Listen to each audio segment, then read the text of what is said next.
My personal mantra for years now has been, "Vi veri universum vivus liberendum," which means, by the power of truth, I, a mortal, will free all creation.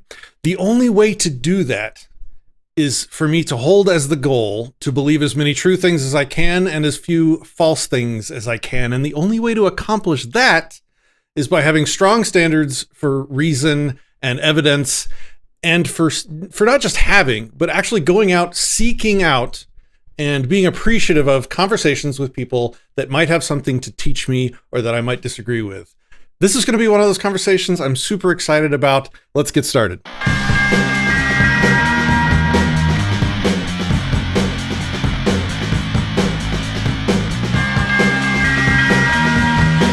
From Dallas, Texas, this is Anarchast. Greetings, Clarice. Today's guest is a researcher, natural healing practitioner, inventor, COVID-19 whistleblower. He has a BS in biology from MIT. He went to med school at South Carolina, completed his psychiatric training at Duke University, and then practiced as a forensic psychiatrist. He claims that modern medical practices are harming people, not helping them, and gave up his medical career to research the relationship between body, mind, and spirit, and how to use nature to heal your own body. He teaches people to care for themselves at the highest level of consciousness and how to become their own health authority. Boy, is that a timely conversation to have, considering these past several years that we have survived. Welcome to the show, Andrew Kaufman. How are you? Thank you. It's very nice to be here. Awesome. Okay, so the first question I have to ask, and I have the pleasure of asking on this channel, is, sir, how did you become an anarchist? Well, I think for a long time I was skeptical of politics. And, I always wondered, even growing up, why certain laws existed that didn't make sense. Right. And, now I think we know that the average individual breaks several laws or commits even felonies without even being aware of it. And this all comes from this central authority and bureaucracy. And what happened is, as I started to really wake up about the world and what's going on in terms of who's really pulling the strings, the power structures, that we don't live in a federal republic as we're told, or as we're taught in school. And on that journey, it became obvious that we all have to be sovereign to make our own decisions based on, the following natural law, based on the risks and benefits and what makes sense for ourselves individually and for our family. So the only conclusion really for me is to live in a way without centralized authority. Now, you can have a centralized tenets of living, right? That we all agree that we won't run around murdering each other, for example, or that we respect each other's freedom.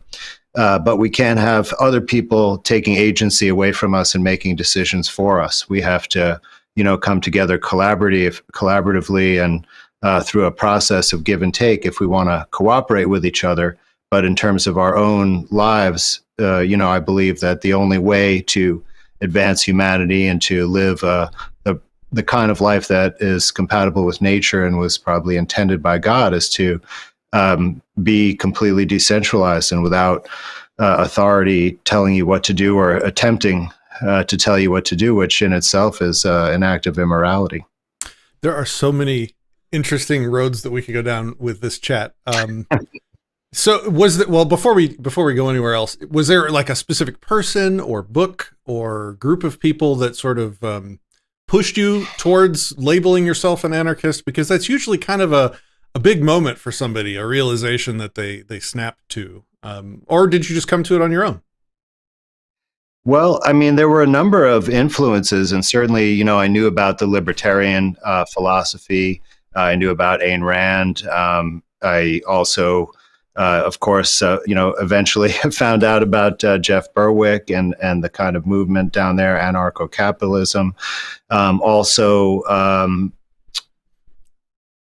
I'm blanking on the name for an economic system that is outside of the mainstream, agorism.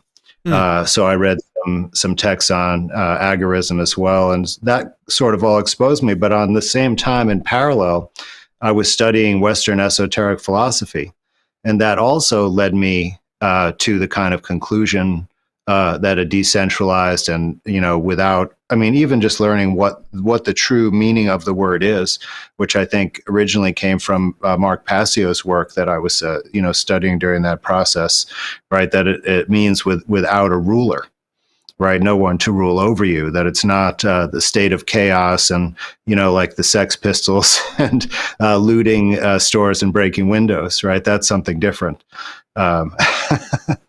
In the modern day and age, the agents that do that are probably paid by the government. Yeah, and strangely, they're the ones that get called anarchists, which just makes our life just wonderful. When when the most peaceful, coexistable ideology ever to exist is literally the name for chaos, looting, and burning in the streets. It's. I guess the government wouldn't have it any other way, would they? Well, that's why people have come up with alternative names, right? Like voluntarist, for example. Yes, that's true. And there's always an interesting back and forth to be had with people on whether or not they fight for the word and try and rescue it from the commies, or if they fall back to another word to communicate it better. So I see both sides for sure. And I keep switching back and forth. I don't know what the answer is, but okay. So I said, greetings, Clarice. That was a reference to Silence of the Lambs, because it says that you are a forensic psychiatrist. And so my question is that what Clarice did in that movie, is like get in the mind of I guess, killers and criminals after the murder's over and try and figure out, identify them or solve the crime? Is that what that is? Or am I just totally wrong? That is part of it, and that certainly is the TV version of it. And in the film, I don't know if they actually followed him doing any of that work, but that was, was expert in the criminal mind, right? And specifically serial killers. That's why they went to him for help, right? To solve the.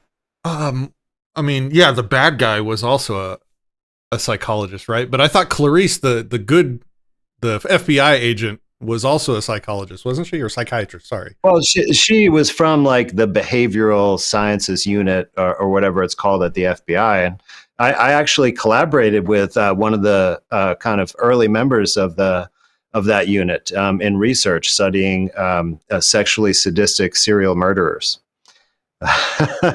Gentleman by the name of Roy Hazelwood. I think he might have written a book or two. Okay. All right, so let me just stop making stupid movie references and ask you what you used to do for your job. Like, what does a forensic psychiatrist do? Well, it's a subspecialty of psychiatry. So I first, did general psychiatry, but in forensics specifically, it's kind of a combination of two things. One is to work with, patients in a forensic setting, like a hospital for the criminally insane, or jails and prisons.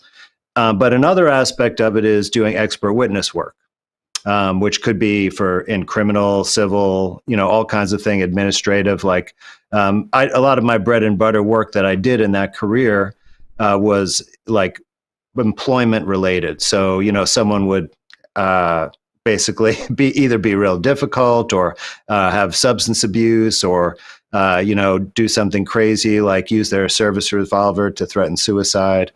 And they would call me to say, is this person okay to come back to work? Or like workers' comp cases where it's like, was this depression caused by this work injury? That kind of thing is the bread and butter. But also, like, I did testify at a murder trial, for example, and I got involved in some, cases that were somewhat high profile, and I have interviewed some serial murderers and things like that. Okay. That sounds like a fascinating profession. And then at some point, it seems like you kind of gave all of that up and went on a different path entirely. What was the path that you branched off into, and what sort of triggered that change? Because that's most people don't just like flip their career into something totally different. Like, who does that? Why? especially once you're, a fully board certified and practicing physician, like it's very unusual. And some people, definitely thought I was crazy for leaving medicine. But what happened was, through my own experience, I saw that what medicine had to offer, or what I was expected to deliver as a physician, namely psychiatric medications in my specialty, was not effective. In fact, it was harming people. And I saw this in other areas because previously I'd worked in cancer medicine earlier in my career, and I had seen the same pattern. And so I was slowly getting out, because I was in a position that I was very fortunate to be taking teenagers off psych meds and trying to do other interventions with them. And it was very successful, but it was limited because I could only do so much, because the system was expecting me to just write prescriptions, really. And, it wasn't really based on what can help those kids and their families really heal from the trauma, because that's what it really was. They're trying to, subdue kids who are acting out because of trauma and neglect and things like that. And it's very common, or to control people. I saw really a lot of psychiatry was about controlling certain undesirable elements in society that, no one kind of knew what to do with, because of various cultural factors like the urbanization movement and things like that. So when COVID hit and I saw the hypocrisy, the fraud, the lies, sorry to interrupt. I should have done this earlier, but before. So look, everybody, we're on YouTube right now, and we're on Facebook. Oh, I'm sorry. And I said it better. No. I'm just. Don't worry. I'm on Twitch. I'm about to turn all of those streams off, because we are grown-ups here, and we're going to talk about whatever the hell we want to talk about. And to do that requires leaving these nanny state platforms behind. So if you're watching this on YouTube, if you're watching this on Facebook, if you're watching this on Twitch, I'm turning the streams off now. Now's your chance. There's a link in the description to this same stream happening now on Odysee, where we're going to be adults and talk about what we want to talk about. So I'm gonna hit the switches now. See you guys later. It's been fun. It's been fun knowing you people that only watch on YouTube.